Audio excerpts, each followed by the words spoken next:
Hello, thank you for joining me.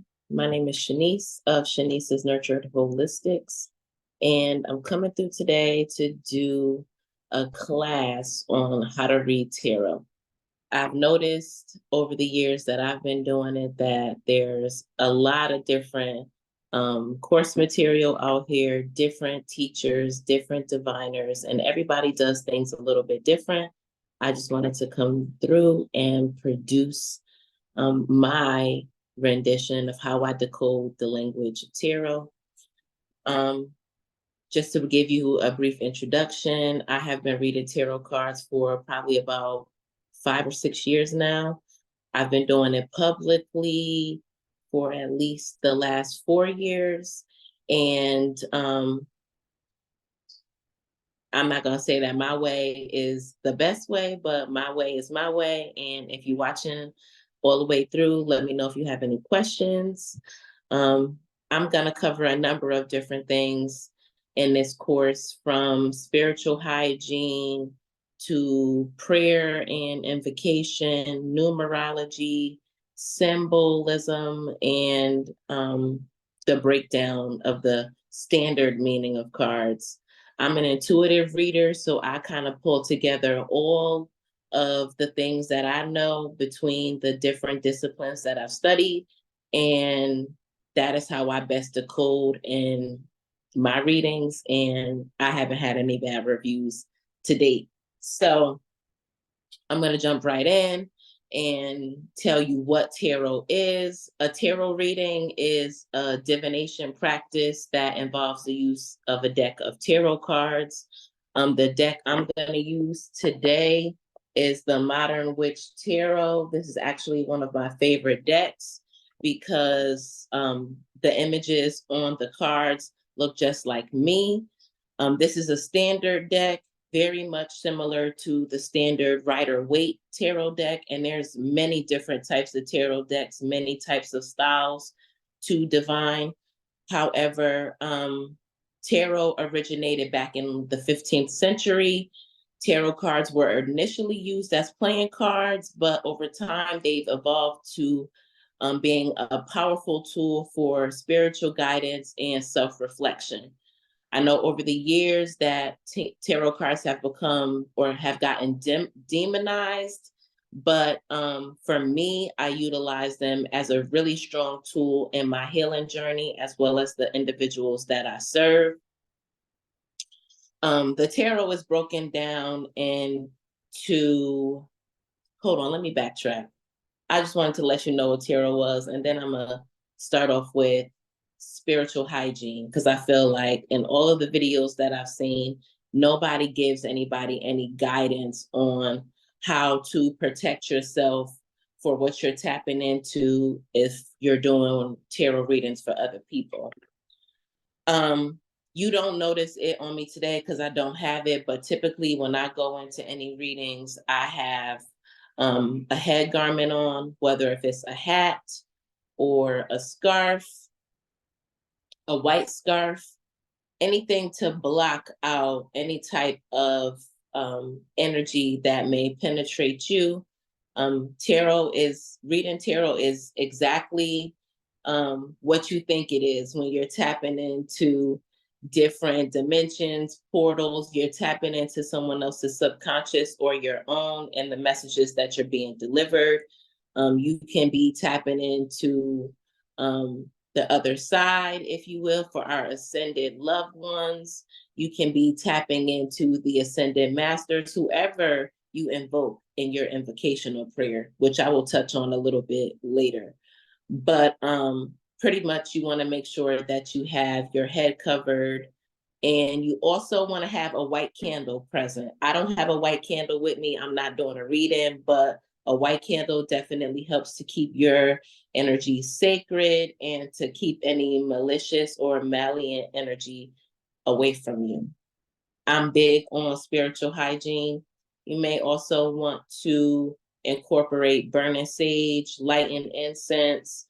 If you have any type of favorite herbs or resins that you use to cleanse and purify yourself and your space, definitely do so. Some of my favorite resins are frankincense and myrrh. Um, if you like to use diffusers, you may do that as well. You can use any essential oils that invite the positive spirits in that you enjoy to work with. And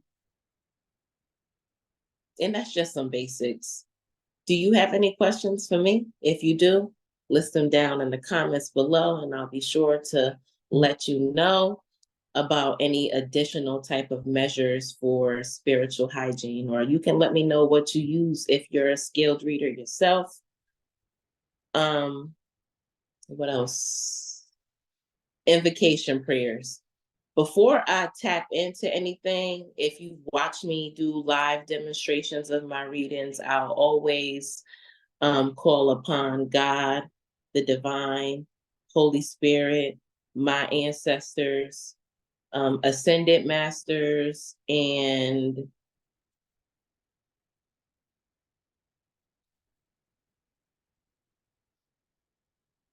archangels. Who else? I'm getting nervous, and I should calm down because I'm used to this. I don't have no reason to be nervous. And anybody that you work with, you can call upon. In my invocation prayer, I usually call upon them, ask them to help me deliver clear, concise, accurate messages, and to protect me and the individual that I'm tapping into, so that we can be in alignment and me being used as a vessel to deliver these messages through me to them, allowing me to channel them, and I thank them. And that's how I usually get started. Do I see everybody do that? No, it doesn't necessarily mean it's bad. But again, this is my video, my style, and I'm showing and sharing something with you. Do you have to invoke all of them? No, I invoke the divine, the Holy Spirit, the ascended masters, my ancestors, and the archangels, because I work with them. If you work with any particular deities who are involved in divination, I would definitely encourage you to invoke them. Utilize what you do already and bring it all into your craft, because if you're already working with particular spirits, then you want to invoke them and call them forward so they can help you in delivering these messages to yourself or to whoever you're working with.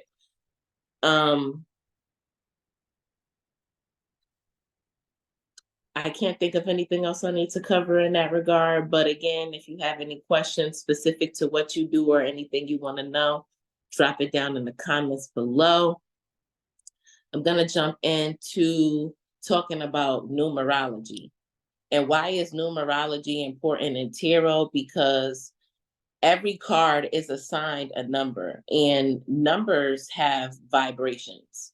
And me learning numerology definitely helped to enhance my knowledge, especially in just trying to learn tarot on the fly. There's 78 cards in the tarot deck, and we not in school no more, so I don't encourage anybody to every deck comes with a guidebook. I don't expect anybody to memorize the guidebook from cover to cover. If that's your thing, you do that. That's not really for me. And I like to learn keywords, tips, and tricks to kind of master things, because it makes it a lot easier, especially when you're triggering your intuition and you're building the story up, because you can read these cards for their meanings in regards to what the book says and have difficulty in translating what that means if it doesn't mean anything to you. So numbers, again, have a vibration. Numerology, I'm going to teach you the breakdown from the digits 1 to 9. And that's going to help bring a different perspective to the cards and also tie in the original meanings of them as well. So the number 1 in numerology represents newness, movement, and possibilities that await you. In the tarot deck, you're going to see your wands are denoted by aces. So this is the Ace of Swords, the Ace of Cups, the Ace of Pentacles, and the Ace of Wands. I'm not going to get into the meaning of these specific cards yet, but in all of these cards, you will notice that they all start off each hierarchy of the tarot deck. And I didn't touch on this, but in hierarchical order, it's the cups, wands, pentacles, and swords in the tarot deck. And it's also the major arcana. So it's broken down 5 ways. Wands, in terms of spiritual symbolism, represent creation and the birth of all things. It's the divine originator of an energy. And the major arcana, let me see. I broke all my cards down, but I did not put them in order. The 1 is denoted by the magician. And this is significant in terms of the energy of the vibration of a 1, because again, 1s represent creation. What do magicians do? Create. They wave their wand, they move their resources, they make something out of nothing. 1s represent your ability to manifest, to build something new. Now, I'm also going to teach you some of the similarities between the tarot and astrology while I'm breaking down the numerology, because that'll also help bring it all together. Now, again, everybody see things differently in terms of how they read cards. But when I see the magician represents to me Gemini energy, because they're the jack of all trades. They have all of the resources. They keep things moving and flowing. They get shit done. That's mutable energy. And you got to be mutable and movable in order to be able to get shit done in terms of just real life application. But if you want to break it down and attribute it to any other mutable energy, that is also fine as well.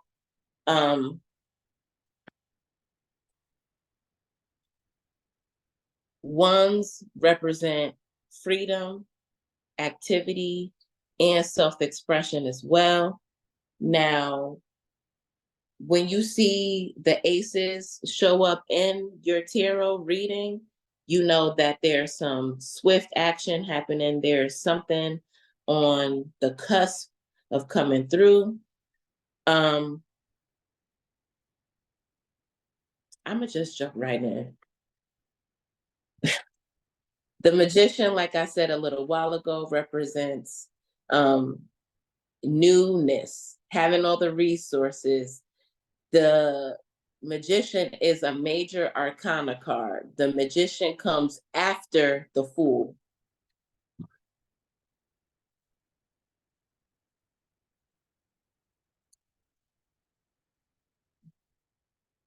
Let me find the fool card, because I can't jump in and talk about the magician without talking about the fool. Tarot is also a story, has a storyline behind it. The tarot deck is a representation of the fool's journey. And the fool meets all of the individuals or counterparts mentioned in the major arcana. The major arcana is a representation of the different facets and experiences of the human experience. This is the fool. The fool is great You want to see the Fool show up in your tarot reading if you're embarking on a new journey. The tarot is the Fool, excuse me, is the initiation of something beautiful. You see how lackadaisical this girl looks on this card? She's on the edge of the cliff. It's called the Fool for a reason. And like the Bible says, God protects fools and babies. The Fool is a perfect place to be. It's reminiscent of being in a new level of your ascension journey. And this territory is new to you. You don't know much. You just got a fresh idea and you're ready to take a leap of faith and see where you land. You land and meet the magician. The magician is the space where you're manifesting. You can see the magician pop up in a tarot reading if you're beyond the spaces of the idealism and you want to get things down on paper. When you write your ideas down on real paper with a real pencil, then you start to see some activity happen, because writing is a spell. Words are spells. Spelling is spelling. And so you want to have the magician, because this is really where you are creating the framework and figuring out where you're going, how you're flowing, and what's to come next.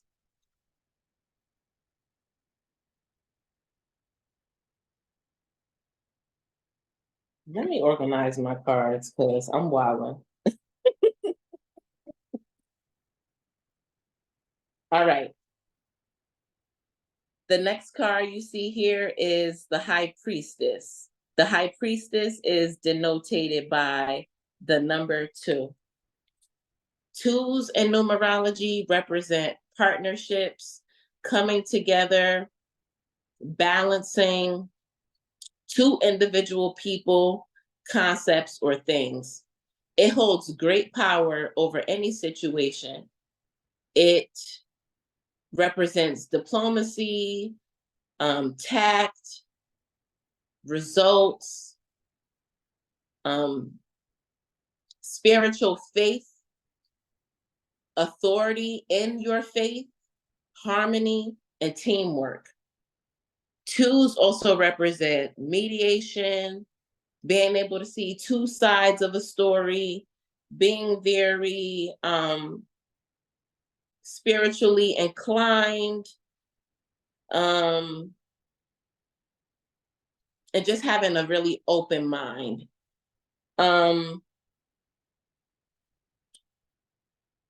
The High Priestess, to me, in the tarot deck, represents a highly intuitive individual. And if I had to attribute it or associate it with the zodiac sign, I'm going to say that the High Priestess to me is a Cancer, Pisces, Scorpio, also a Leo, Libra,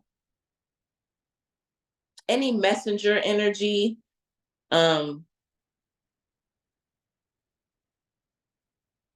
Some people associated with Taurus, but again, it's really just based upon your interpretation and your associations. Let me show you some more twos in the tarot deck.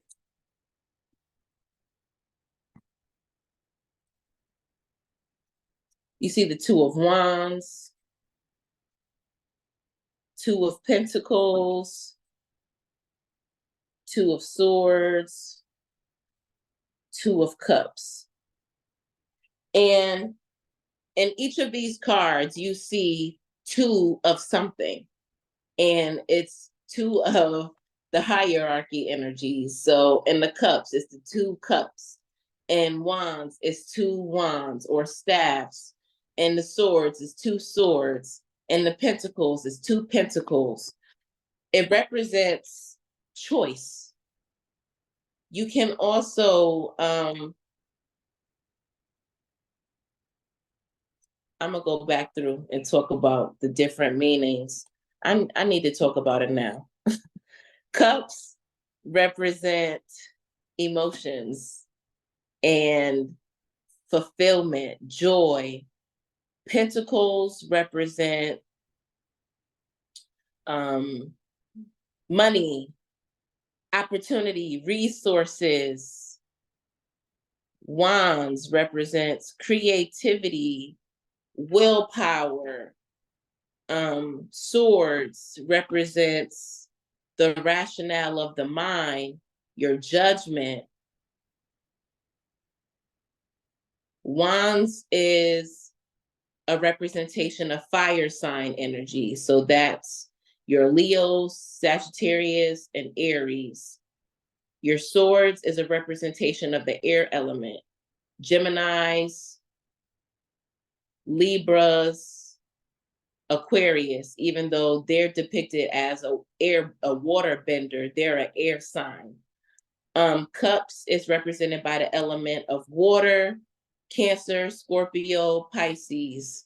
Pentacles is represented by earth energy, Taurus, Virgo, Capricorn. In addition to pentacles representing resources, it's also about practicality and your ability to become aware of what's going on around you.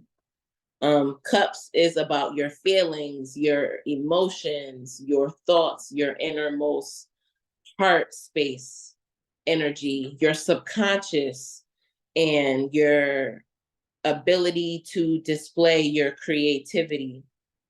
Swords is your rationale, your thoughts, judgment, conflict, anxiety, depression. It also represents mental health. Wands is about willpower, creativity, the fire, passion. If you think about it from an elemental standpoint, it's also really easy to help, give you those triggers there. So I'm going to go over that again. Air is represented by the swords.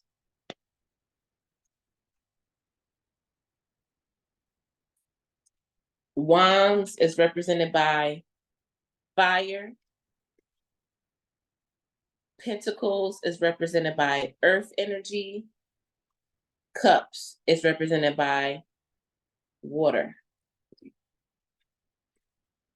I hope I'm not going too fast, and I hope I'm giving good enough description, and I hope I'm not jumping all over the place. I didn't write this down. I just knew that I had to do it and what I wanted to cover.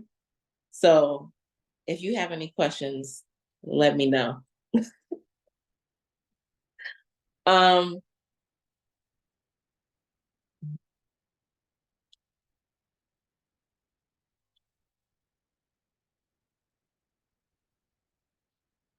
Where we at? Threes.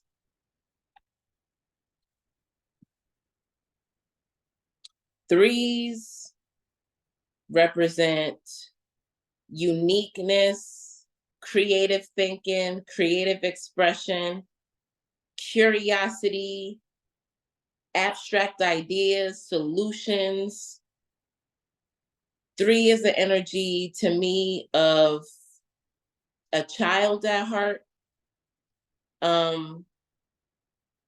Let me show you some threes in the tarot deck. The Three of Pentacles, Three of Swords, Three of Cups, Three of Wands.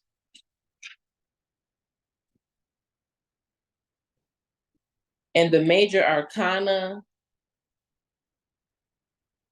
and three also to me represents divine feminine energy, creativity, receptivity, feminine principles and practices. The Empress is a three. The Empress is a source of life, abundance, and encourages you to embrace the natural beauty and artistry that is in life all around us, and the abundance and the fruitfulness of it. To me, excuse me, that was my alarm. To me, the Empress represents divine feminine energy. And when you see the Empress show up in your tarot reading, to me, the Empress is an embodiment of all the queens in the tarot deck. The Queen of Pentacles, she has the resources. The Queen of Swords, she communicates effectively. She knows what she wants. The Queen of Wands, she's confident. She embodies that bad bitch energy. And then we have the Queen of Cups. She represents being emotionally stable and secure and emotionally intelligent. And to me, that's why the Empress is a culmination of all of these divine feminine energies, because the Queen to me is the pentacle, not the in not in meaning of, the tarot, the pinnacle as the pedestal, the head honcho HBIC of the palace. Don't nothing go without the queen being in agreement with it. Happy wife, happy life, okay? So the Empress is that. She represents the full embodiment of emotional intelligence, of being, good with your resources, being good with your words, and how to move with authority without being forceful. The Empress is everything you want to see, especially in readings involving love. You want to see the Empress show up when you're doing business or financial readings.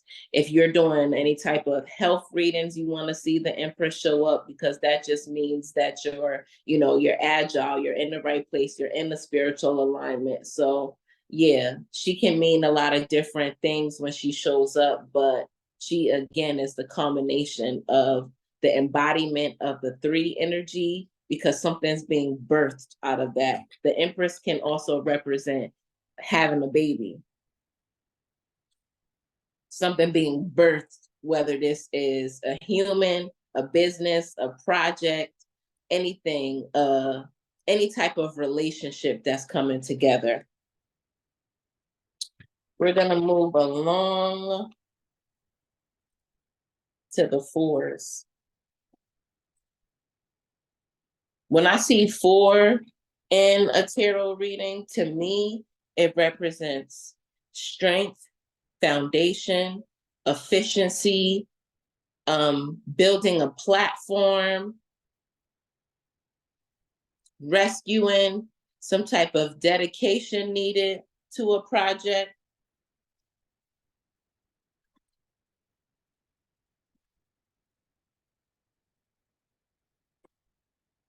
I'm gonna show you. In the tarot, Major Arcana, the four is the Emperor. The Emperor is an embodiment of all the kings, just like the Empress is an embodiment of all the queens. The Emperor is a no-nonsense, grown man, divine masculine energy, boss, dependable type of energy, stable. And this can also represent advancement, progression, power, authority. Let me show you some more. Well, first of all, let me show you the kings that embody the Emperor. We got the King of Wands here. He is about that business, ruthless, passionate, driven. You got the King of Pentacles here. This is a baller, a big spender, got their money together, grinding. This man is a producer, very labor driven. You got the King of Cups, emotionally intelligent. When you see the King of Cups show up, they went to therapy. You want to see this show up. really mature, emotionally stable. This is somebody that's patient. King of Swords, this man gonna analyze the F out of you. But um the King of Swords is really mentally stable. This is somebody who may invite you to meditate with them, meditate and pray with them. This person is really spiritually aligned. This person probably levitate. They're so in tune with themselves and what's going on around them.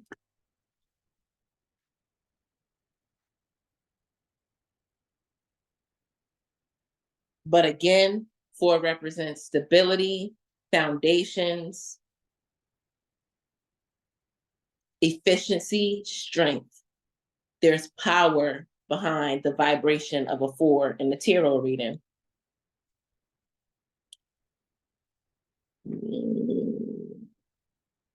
Let me show you. Did I show you how the 3s? Yes, I did. In the minor arcana, we got the 4 of swords. We got the 4 of pentacles. We got the 4 of wands. We got the 4 of cups. I'm gonna go through and talk about the meaning of these cards, but I just want to get you familiarized with seeing the different breakdowns of how the numerology can be displayed, or the meaning of the numbers can be displayed in the images of the cards, and what you can pick up off of just by looking at the number denotated on the card and knowing what the hierarchical meaning is. So just looking at this alone with the 4 and the cups, you knowing that cups represents joy, fulfillment, your emotions, and 4 representing stability, efficiency, and strength. If you look at this card right here, the 4 of cups, what do you see? If I was reading this card and this came out for somebody, I would tell them that I noticed that there's an opportunity being offered to you, but you're too focused on not the new opportunity, on what's not happening in front of you. Your energy is displaying dissatisfaction. There's an energy of rejection here. There's also an energy of not being stable in your emotions here. If you read closer, her sweatshirt say, over it, I think. Yeah, she over it. She checked out. She's not able to tap into her heart space. And she's feeling detached from her heart space. This 4 wands. Wands represent passion. So looking at the 4 of wands, and you see these 2 people, this look like they go together real bad. They about to get something started. They about to create a firm foundation. They're about to build something. We're going to talk more about symbolism of the imagery in cards, because you'll notice that in each suit, there's similar images or symbols to pick up on in all of the images. But I'm going to move along. We're on 5s now.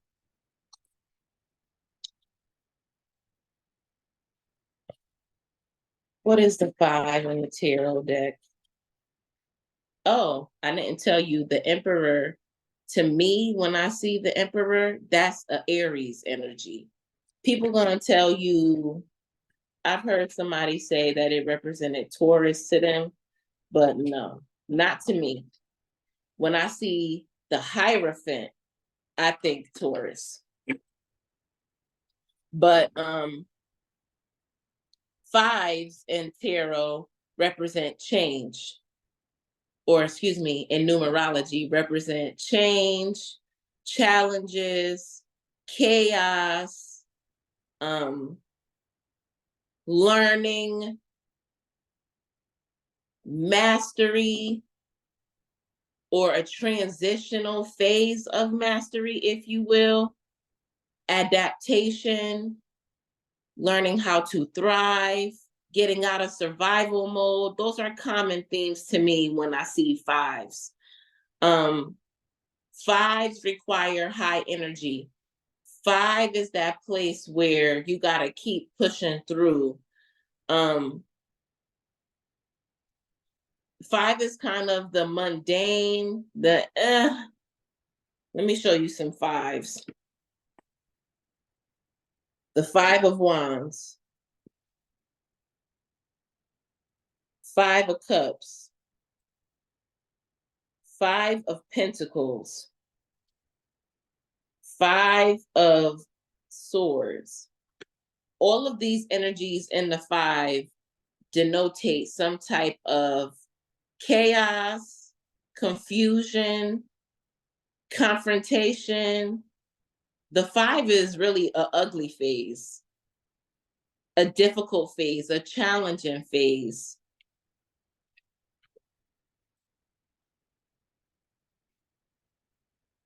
But the Hierophant is a messenger, the messenger from the heavens, or but the intermediate between us and the heavens. I also, when I see the Hierophant, I associate the Hierophant with ancestors. Or you can associate the Hierophant with Jesus energy. I'm going to go through more and talk about the different meanings of the cards. But again, I want you to get familiar with the vibration of the numbers, because that's what we're talking about right now, just the numbers. If you have any questions below, I didn't ask that in a while. If you have any questions, leave them below. Let me know, okay? Sixes.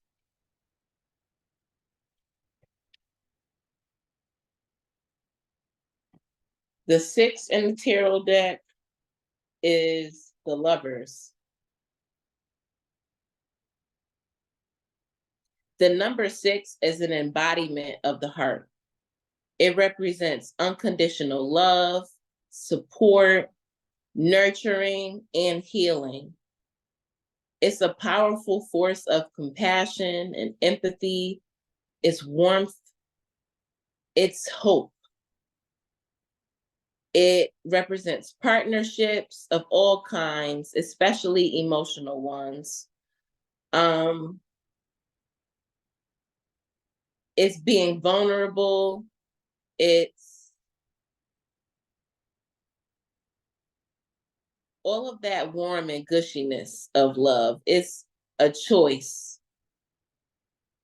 It's understanding. Now, when I see the Lovers card, the Lovers is represented to me by the Gemini energy. Some people say Virgo because it's a service-oriented type energy, but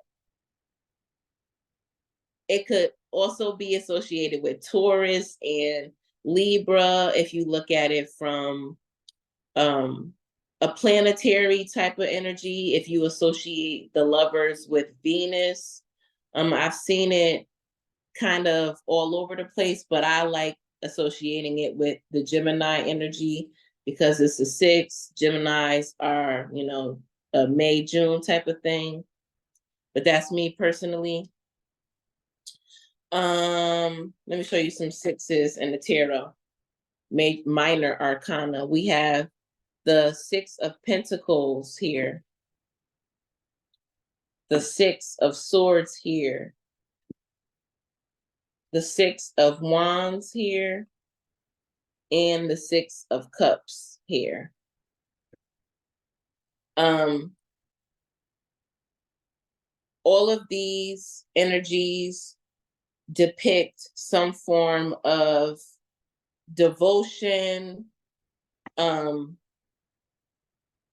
effort, service, vulnerability. Those are major themes that you'll see in the sixes. They also, again, represent choices. Yeah, I'm gonna move along. Sevens. In the Major Arcana, I am using the Modern Witch Tarot deck. This deck can be found on Amazon for really cheap. It's a good deck. I love this deck because I love the images. And no, I'm not advertising for them or promoting them or anything. That was one of the questions that was asked, what deck am I using? So I just wanted to show it again. But let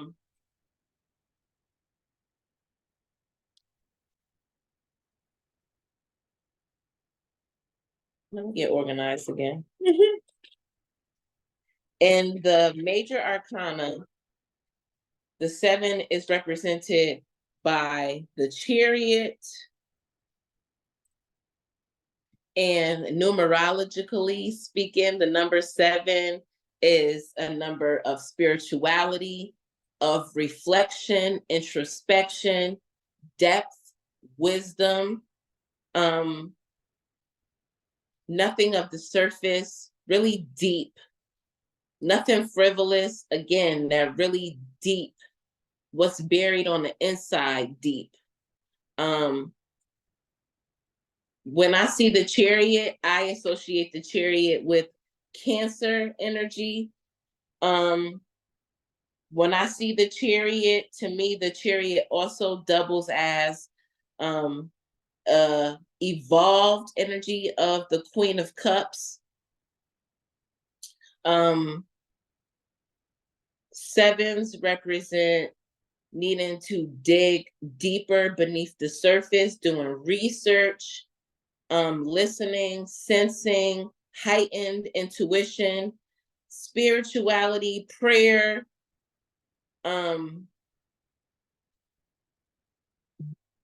It's a more of an intellectual approach rather than a physical approach.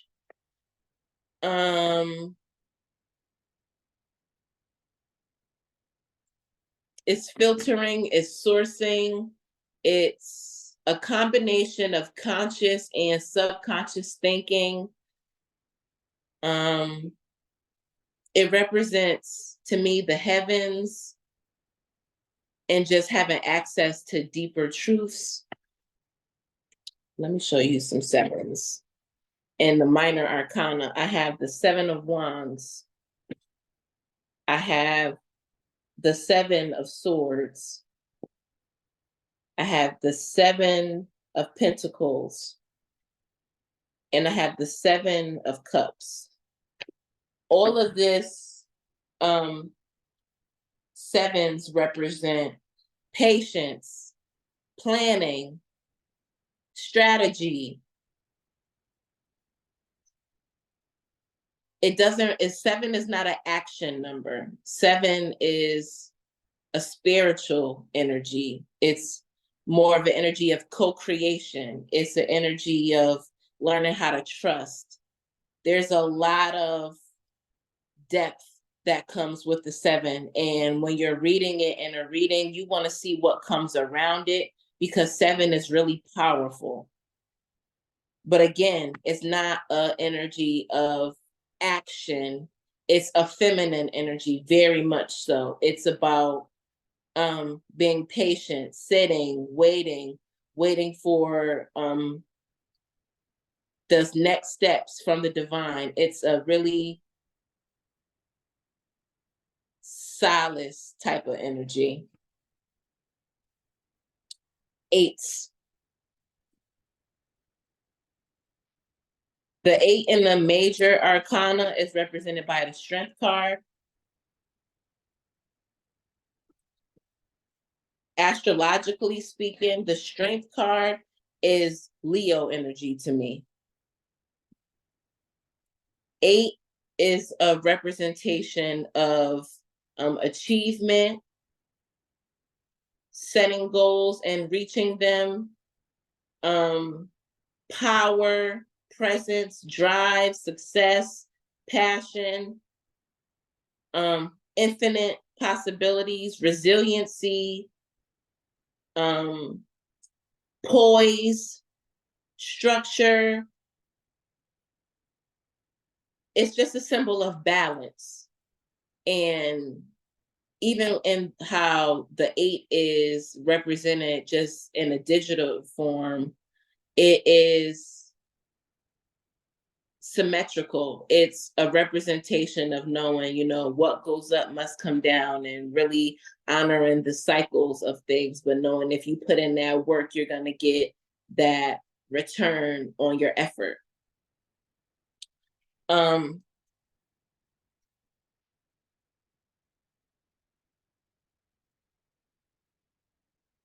let me show you some 8s in the tarot. Minor Arcana. We have the 8 of Swords. We have the 8 of Pentacles. We have the 8 of Cups. We have the 8 of Wands. And this is my favorite card when I'm trying to help somebody learn how to learn tarot. The 8 of Swords. Just knowing that, 8 is a representation of strength and karmic power and control, and knowing what the Swords energy is a representation of, mental forces and mental health at large. 8 of Swords to me lets me know when I see this in a reading that there's nothing holding anybody back besides themselves. Their thoughts, their demons are bound. They're bound to themselves. Because if you notice in this card, there's nobody else in here but the woman in this image who's bound by rope. But if she really, it's not even that tight on her. If she really just wiggled a little bit, put in a little bit of effort to get herself out of this circumstance, she'd be fine.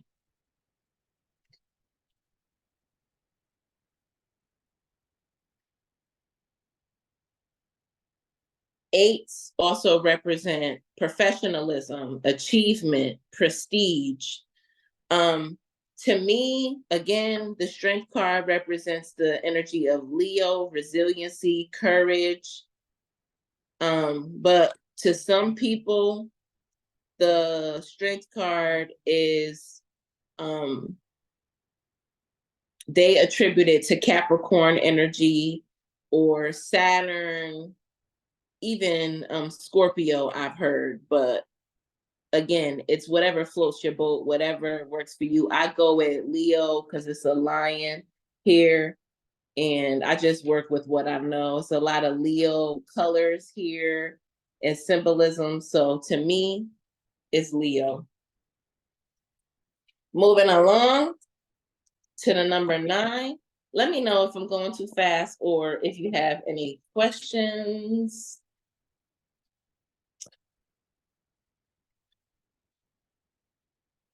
Okay.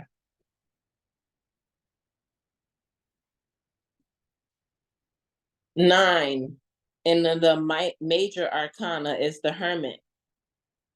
Numerologically speaking, and I don't even know if that's really a word or if I just made that up, but we're gonna go with it, okay? The number 9 is represented by completion, but not finality. Not finality. It's more of a cyclical sense. It's an energy of it's not an end because there's still room for that new beginning. Because the next number after 9 is 10. And numerologically speaking, 10 breaks down to a 1. So it's again, letting you know that it's a new cycle that will be coming in. 9 represents wisdom, great transformation, or ushering in for a transformation, guiding and empowering to wisdom. The hermit is a representation of absorbing spiritual insight and energy from source, and being into solitude in order to be able to figure out how to formulate whatever's being downloaded to deliver. The hermit to me represents the Virgo. Virgo is a Mercury energy. Mercury is about communication. So again, it's about utilizing the wisdom that you've received through your experiences and producing that as fruit. The number 9 also represents humanitarian, being a kind-hearted person, compassionate, kindness.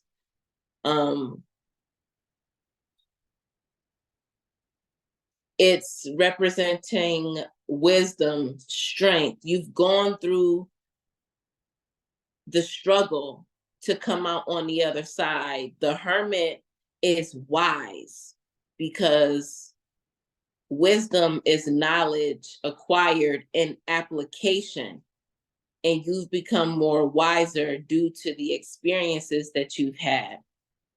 Let me see. Let me show you some 9s. I have the 9 of Cups, the 9 of Wands, the 9 of Swords, the 9 of Pentacles. And if you notice, in each of the cards, the person in the cards is looking over to the left or to the right because they either just came out of some shit, or they're looking to the right because they're looking forward for what's to come, what's the future, where am I going to be able to take all of the steps that I have learned and apply them in a new direction. What's next, again, is the 9.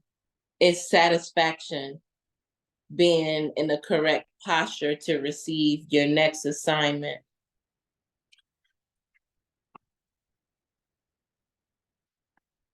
I need some water. Just a minute.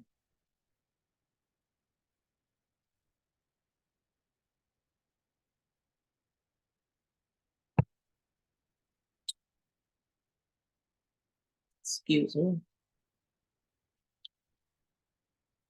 All right.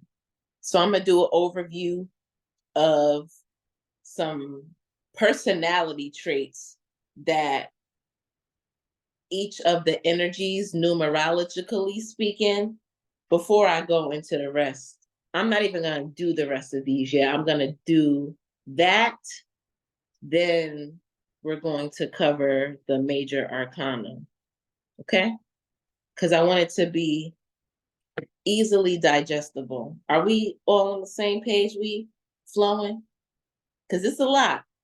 But I promise you, this breakdown makes it so much easier than just trying to memorize the meaning of the cards. But personality traits for the energy of 9 is represented by kindness, wisdom, somebody that's experienced, somebody that's highly spiritual, sacrificial, compassionate, accepting, a humanitarian, somebody that's really aware. Personality traits for the energy of the number 8, accomplished, balanced, dedicated, prosperous, authoritative, strong, professional, materialistic, goal-oriented. 7 is represented by being a highly perceptive individual, very intellectual, mysterious, discreet, Spiritual, reserved, skeptical, solitary or solitude, introspective, very highly analytical. Sixes are people that are caring, healing, compassionate, nurturing, protective, idealistic, romantic, warm, harmonious.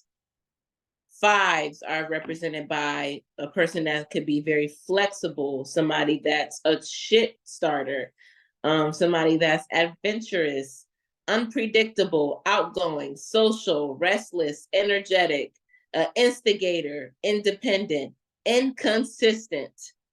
Personality traits for the energy of four: strong, traditional, practical, tactful, hard worker, loyal, organized, strict, structured, self-disciplined, patient, dependable, reliable. Personality traits for the number three: artistic, communicative, divine feminine energy, curious, jovial, creative, scattered, social, optimistic, naive, and youthful. Personality traits for twos are tactful, sensitive, highly sensitive, influential, cooperative, inclusive, supportive, empathetic, compassionate, also people pleaser, protective. Personality traits for the energy of one: independent, ambitious, proactive, pioneering, innovative, self-centered, uninhibited, reckless, motivated, freedom-loving.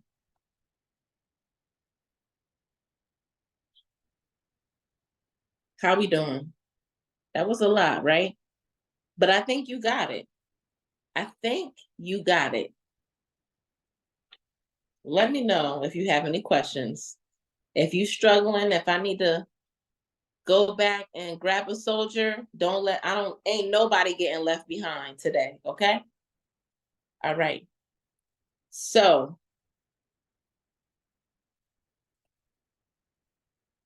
we did the numerology. We looked at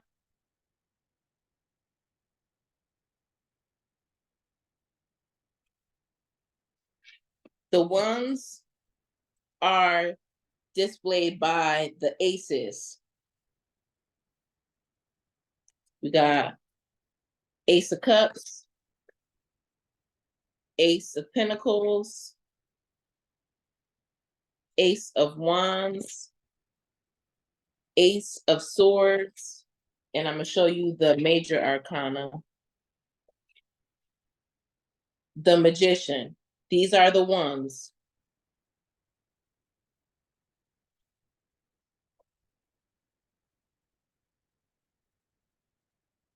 The twos. We got the High Priestess for the Major Arcana. We got Two of Pentacles, Two of Cups, Two of Wands, Two of Swords.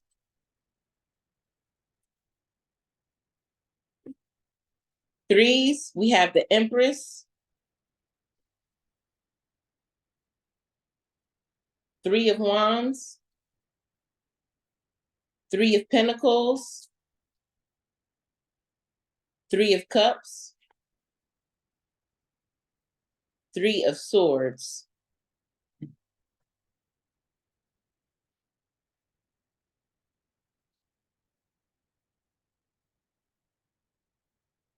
Major Arcana 4, the Emperor. Minor Arcana 4s. Four of Wands, Four of Cups, Four of Pentacles, Four of Swords.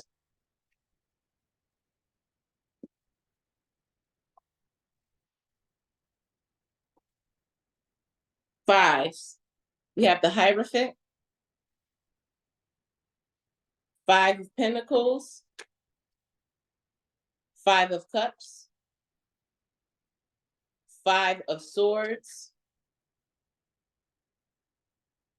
5 of Wands.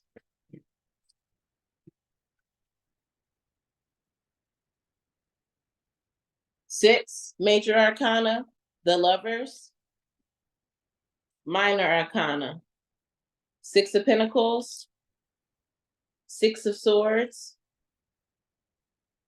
6 of Wands, 6 of Cups. 7,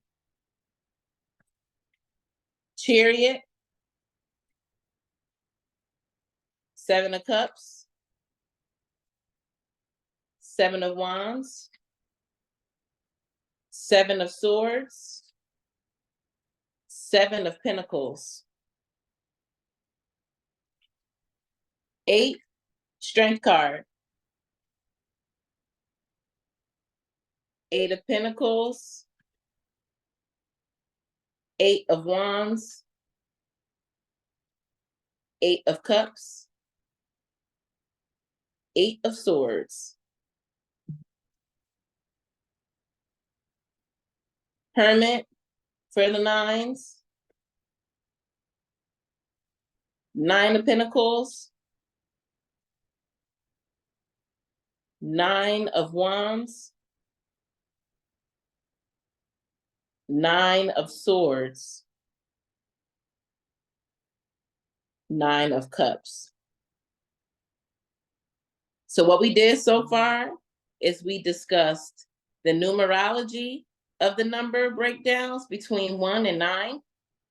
We've looked at the Major Arcana cards between the Magician and the Hermit. We looked at the zodiac signs that are associated with each of those cards. We've also we looked at each of the Minor Arcana cards from numerologically speaking, from 1 to 9. That's a lot. We almost there. What we're gonna do next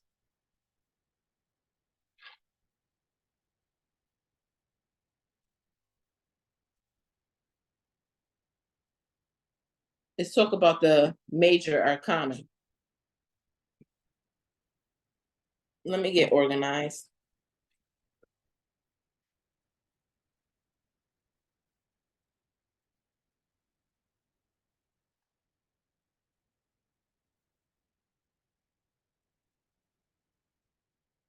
Mhm.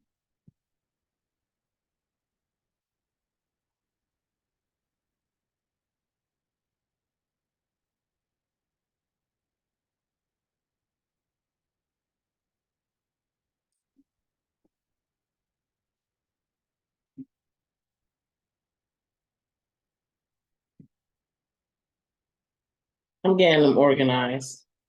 It'll be easier.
Excuse my alarm.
All right. Major Arcana goes from the Fool all the way to the World. There are 22 Major Arcana cards. We're going to start from the Fool, baby. Like I told you earlier, the Fool is a great place to be. The Fool represents new beginnings and embracing the unknown. The Fool represents innocence, spontaneity, and taking risks with an open heart. The Magician. The Magician represents having mastery over all of the elements.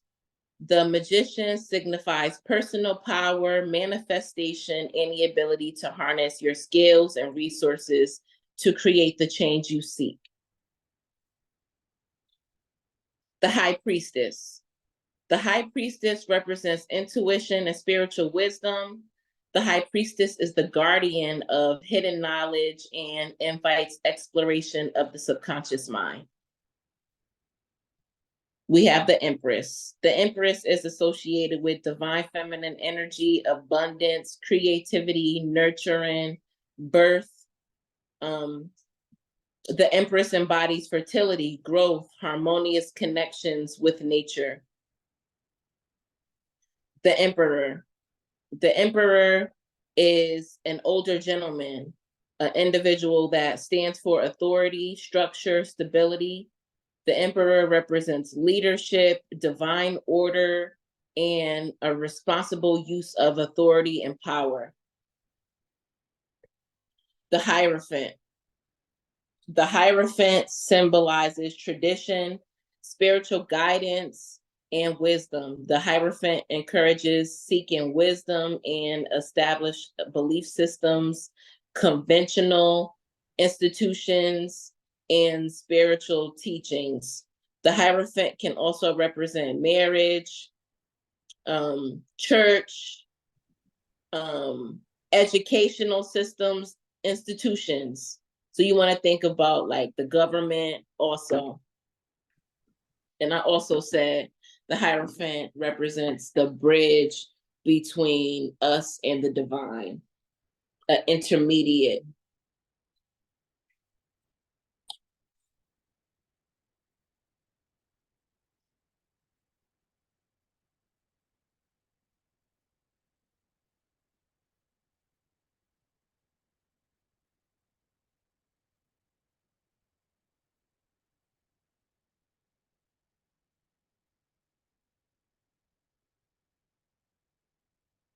I'm sorry, this is my therapist texting me.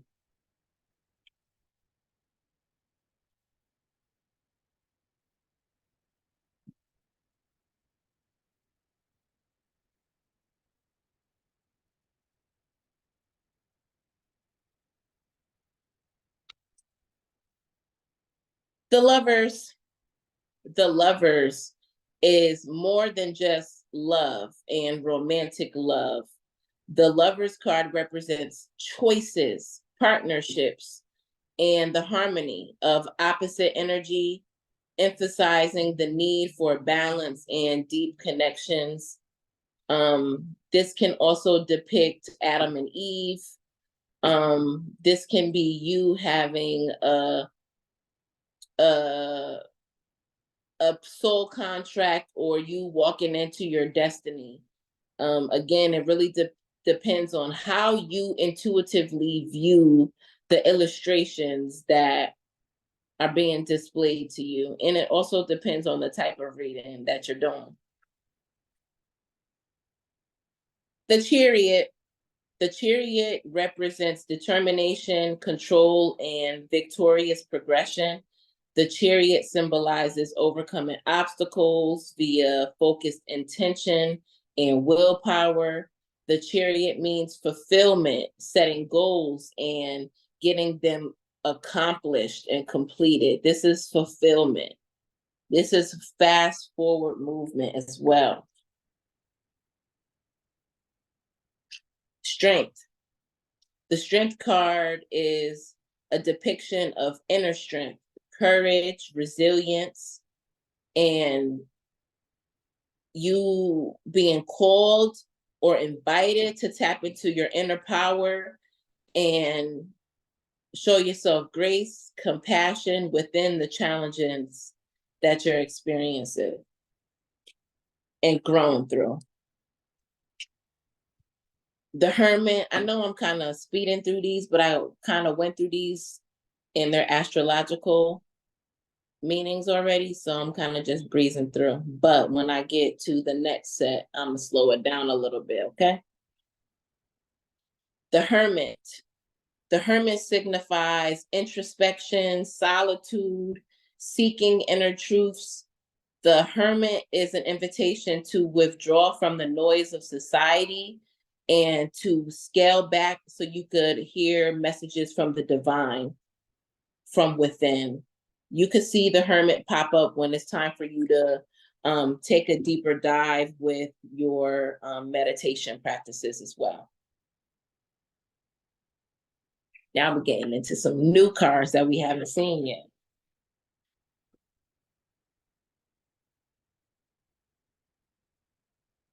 Wheel of Fortune. The Wheel of Fortune is a 10 energy, which is a 1. Again, an initiation of a new cycle, new beginnings.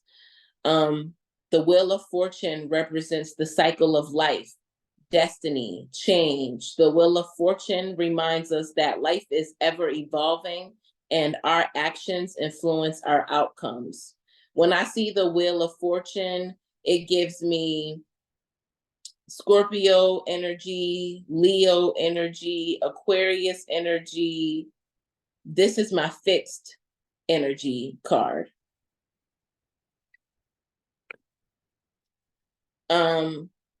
Justice. Justice is an 11, which breaks down to a 2. That's why in numerology, you really only need to go through 1 to 9. Justice astrologically is associated with Libra because of the scales. Justice symbolizes fairness, balance, moral integrity, consequences of our actions, and the need for ethical decision making. I've been seeing this a lot lately in my readings, especially surrounding like money. If you see this in a financial reading, it can mean a number of different things. Don't be scamming. It could also mean that things are starting to shift in your favor. It's your season for grace, for favor. Justice means a lot of different things, but fairness is one of them. The Hanged Man. The Hanged Man is represented to me by Pisces. The Hanged Man offers the energy of surrendering, shifting perspectives, self-sacrificial energy, spiritual enlightenment, that's gained through surrendering and letting go and trusting in the divine. Highly, highly, highly spiritual energy. That's why I attribute it to Pisces. Pisces is 12th house, which is all about spirituality. Death. A lot of people get scared when they see the death card because they think that it means that somebody's about to die or they're about to die. But no, it's not a literal death. It's more of a symbol of a transformation, a rebirth. Death signifies the end of one phase of life and the beginning of another phase, urging us to embrace change. If I had to attribute death to astrological energy, it's Scorpio. It's all about transformation, being an alchemist, turning something dark into something light, true transformation, and kind of being that phoenix raising from the ashes. Temperance. This is one of my favorite cards. The Temperance card symbolizes harmony, moderation, balance, self-discipline. This is 10, 14. 14 comes down to a 5. So this is a energy of encouragement to find equilibrium and integrating opposing forces within yourself. You notice how in the Temperance card, one of her feet is in water, the other foot is on land. That's you learning how to find the equilibrium and balance of opposing energy within yourself. You need balance. This can also mean, when I see it in a tarot reading, that you need to meditate so you can center yourself. Or you might need a spiritual bath, but you need to be grounded. Temperance also astrologically is the energy of Sagittarius. And yes, I said it, Sagittarius or Sagittarius.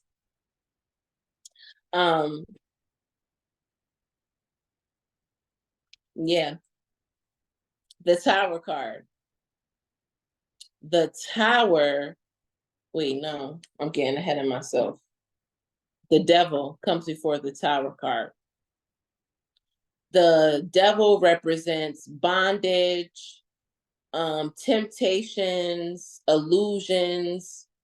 The Devil card calls you to recognize your self-imposed limitations and break free from destructive patterns. The Devil also can represent abuse, greed, glutton, any of the 7 deadly sins. The Devil, astrologically speaking, is associated with the Capricorn energy. Don't shoot the messenger. Here we go to the Tower card. The Tower represents sudden change, upheaval, liberation. The Tower brings down outdated structures to pave the way for personal growth and renewal. Upheaval. The Tower represents letting that shit burn. Whenever I see the Tower, a lot of people can get thrown off, but I actually love the Tower card. This is an energy of 7 because it's 16, which breaks down into 7. This is a highly spiritual place. This is the energy of knowing that whatever it is that you're growing through, whatever happened is not your fault, and you just are being put in a new position to be able to force you to work towards the goals in which you'd like to achieve that you set for yourself.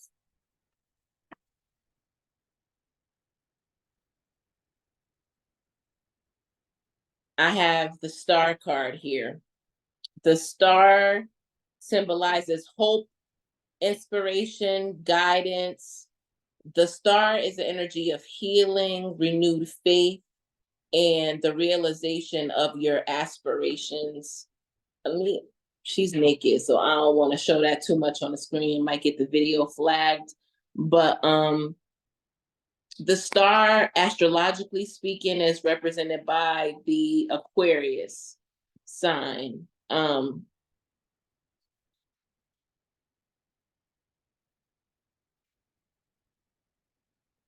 Yeah, that's it. My team is talking to me. They said that this represents the energy of if these walls could talk. So I don't know what that means to anybody who may be watching it. The moon. The moon is associated with intuition, dreams, the subconscious mind. It guides you through the realms of mystery and encourages inner exploration. Some people associate the moon card with Pisces. I'm a Cancer. The moon is our astrological element. So whenever I see the moon, I associate the moon with Cancers. But I would say that it's pretty fair game that if you wanted to associate it with any of the water signs, you could. The moon can also signify nightmares, some type of deception. It could also represent projection of your subconscious fears. It can also, again, represent fears. I don't know if I said that. The sun. The sun is a space of radiation of joy, vitality, optimism, new beginnings.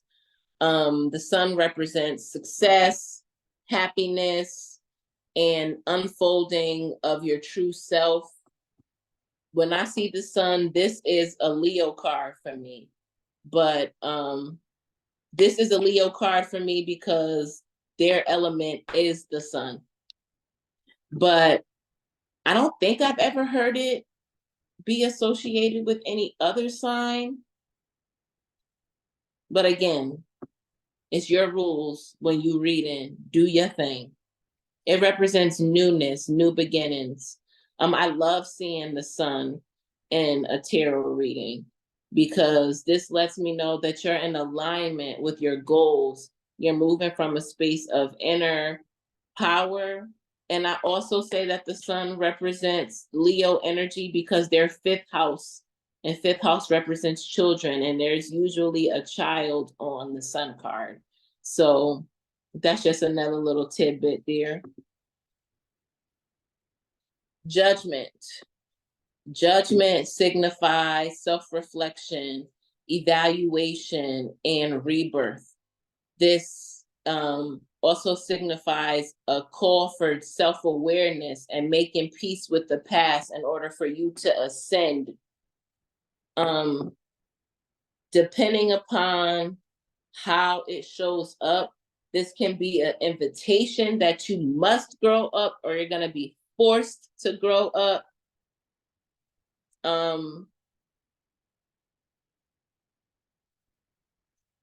When I see judgment, I don't actually have an astrological attribution or association with this card. Looking at it now, I would say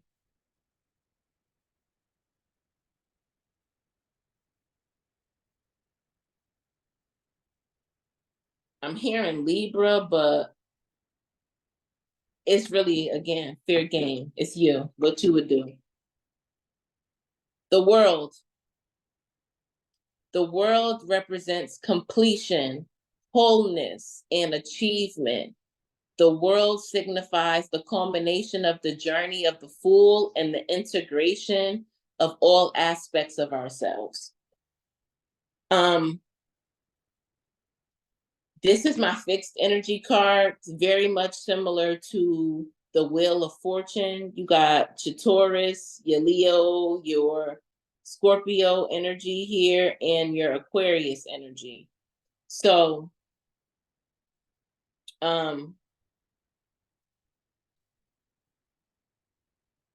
that concludes the Major Arcana.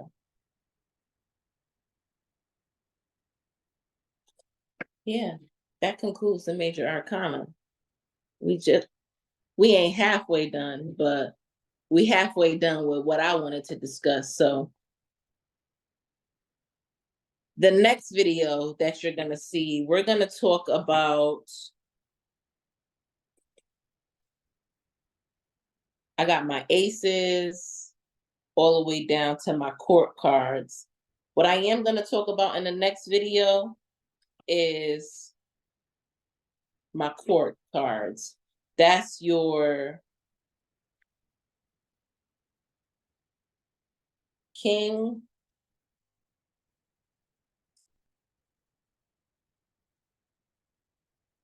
queen, knights,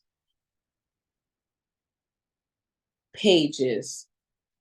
Before I close out this video, I want to let you know, when you see a major arcana show up, and these are just, little tips for when you're doing your own readings.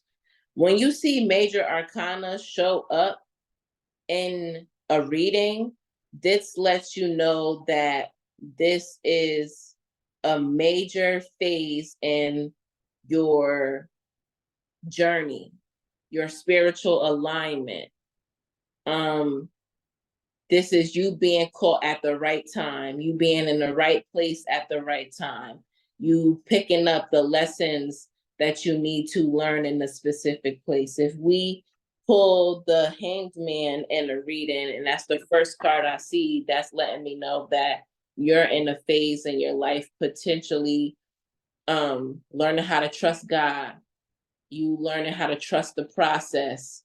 You are in a phase where what you thought you knew is no longer supporting the version of you that you are becoming. These are major, that's why they're called major arcana.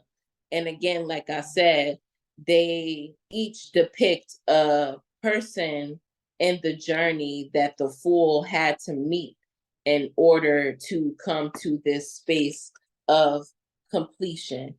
It's our journey in our human form and just learning. To me, it's a depiction of the spiritual journey that one experiences and learning how to get out of the physical and to shift more into a spiritual lifestyle. Because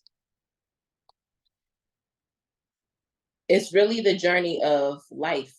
If you think about it, the fool is represented by a child.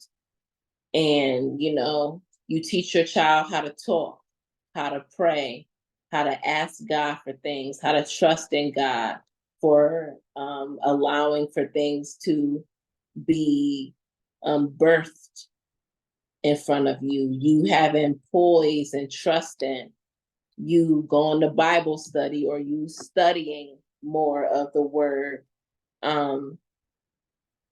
you trusting in what you knowing, you feeling a sense of fulfillment, you getting the instructions you needed in your meditation, you trusting the nudges that you getting, you needing to separate from particular people, places, and things because elevation requires isolation. It's a lot. But when you really look at the major arcana, it is a depiction of the human experience. And that's why, again, these cards are called the majors arcana, because they're the trump cards. These are the cards you want to see, especially if you're making a major change in life or a major change in life is taking over you. That's all I got for this video. Thank you so much for hanging out with me. We talked about numerology and the astrological associations, the elemental associations, and I kind of touched on that briefly, but I'm going to get back into it in the next videos. If you have any questions, comments, concerns, any feedback that you want to give me, don't hesitate to drop them in the comments. And I hope to see you on the next video. Love you. Bye.